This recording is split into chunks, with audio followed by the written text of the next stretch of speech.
Day in Milwaukee, Catholic priests and victims of clergy abuse unite with one voice. And it happened right here today. Beverly Taylor has more on the story. We are told this is probably the first of its kind partnership in the country, but it came together after the two sides began to really talk to each other and really listen to each other, and because of a sense of urgency. It's something that many never thought they'd see. Priests and victims of childhood sexual abuse by clergy taking out a full-page newspaper ad talking about clergy sex abuse. To many, the two groups are bitter enemies, even to some of them, until about a year ago. I realized that in my own head and heart they had become my enemies, and they could no longer be enemies. So for a year, a small group of priests and victims have been meeting and talking and finding that they're not so far apart.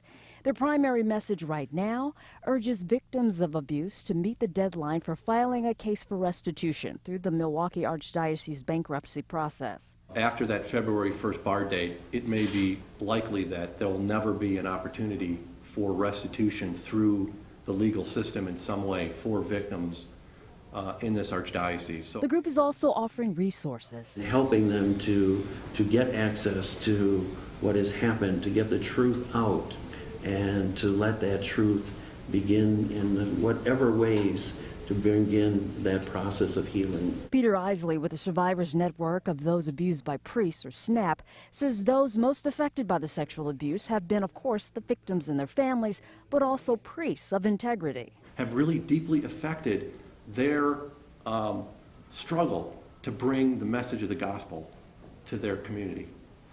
And so that wound to the priesthood needs to be healed. We have a long ways to go, but boy, I really believe this is a tremendous start.